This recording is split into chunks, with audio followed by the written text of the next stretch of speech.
या अनधिकृत फेरीवाल्यांमुळे ट्रॅफिक असेल किंवा बाकी कायदा व सुव्यवस्थेच्या परिस्थिती देखील निर्माण होताना दिसत आहे। एकाच घरातले 4-4 फेरीवाले आहेत। अनेक फेरीवाले अनधिकृत आहेत। दुकानदार व्यवसाय करताना त्यांच्या अनधिकृत फेरीवाल्यामुळे नुकसान होते ही वस्तुस्थिती आहे। व्यापारी 2 लाख कोटी रुपयाचा जीएसटी देशात भरतात, त्या व्यापाऱ्यांना संरक्षण आपण कधी देणार आहे की नाही? मुंबई सारख्या शहरामध्ये तर फेरीवाल्यांची जी निवडणूक झालेली आहे तिचा निकाल देखील अद्यापर्यंत लागलेला नाही। आज त्या हॉकर प्लाझा मध्ये एकही फेरीवाला जायला तयार नाही, सगळे फेरीवाले रस्त्यावरच येऊन उभे राहत आहेत। पूर्णपणे हे धोरण फेल होतंय। दुकानदार आणि ह्यांना त्रास नाही होणार किंवा ट्रॅफिकचा त्याच्यामध्ये प्रॉब्लेम नाही येणार अशा पद्धतीचं नियोजन करून तर हे पण काम लगेचच मार्गी लागेल। सभापती महोदय, ही जी लक्षवेधी मांडलेली आहे ही राज्यामध्ये आणि विशेष करून मुंबई, पुणे, नाशिक, ठाण्यासारख्या शहरांमध्ये मोठे मोठे दुकानदार मोठे भांडवल टाकून जागा विकत घेऊन व्याज भरून वीज बिल भरून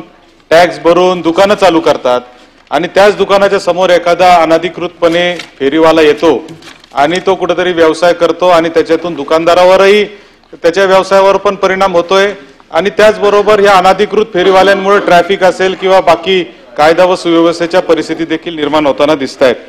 सभापती महोदय, याचं जे या लक्षवेधीचं जे उत्तर मंत्री महोदयांनी दिलेलं आहे याच्यामध्ये उत्तरातच त्यांनी लिहिलंय की दुकानदार व्यवसाय करताना त्यांच्या अनधिकृत फेरीवाल्यामुळे नुकसान होते ही वस्तुस्थिती आहे।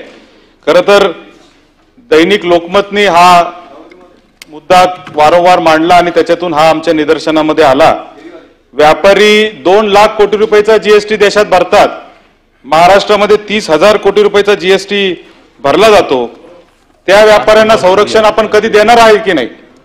खऱ्या अर्थाने फेरीवाले जे आहेत त्या फेरीवाल्यांच्या बाबतीत केंद्र शासनाने कायदा केला, त्या कायद्याचं उत्तरामध्ये पूर्ण उत्तर जे आहे ते कायदा समजून सांगण्यामध्ये शासनाने आणि मंत्री महोदयांनी दिलेलं आहे।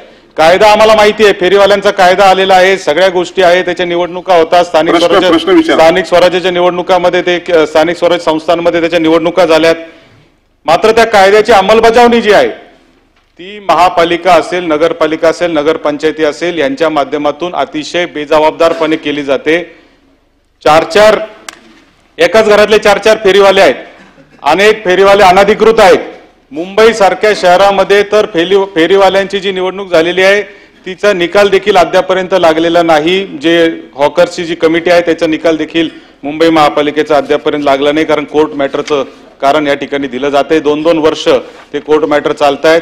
सभापती महोदय, माझा प्रश्न असा आहे की हे फेरीवाले अनधिकृतपणे काम करणारे आणि दुकानदार यांच्यामधला जो वाद निर्माण होतोय याच्यामुळे जो परिणाम त्या तिथल्या व्यवसायांवर होतोय याबाबत शासन गंभीर आहे का, हा माझा पहिला प्रश्न आहे। आणि जर तो शासन गंभीर असेल तर मग शासन या सगळ्या कायद्याची अंमलबजावणीसाठी काही यंत्रणा, स्वतंत्र अशी यंत्रणा उभी करणार आहे का? दुसरा प्रश्न, मुंबई महापालिकेने 2000 साली दादरमध्ये फेरीवाल्यांसाठी हॉकर्स प्लाझा 30 कोटी रुपये खर्च करून बांधला। आज त्या हॉकर प्लाझामध्ये एकही फेरीवाला जायला तयार नाही, सगळे फेरीवाले रस्त्यावरच येऊन उभे राहत आहेत। या हॉकर प्लाझाचं नेमकं करणार काय, हा तिसरा प्रश्न। आणि सिंगापूरमध्ये फेरीवाल्यांचं पुनर्वसन झालं, त्याच्या धर्तीवर हे सगळं खरं तर धोरण शासनाने ठरवलं, तर मग या पूर्णपणे हे धोरण फेल होतंय।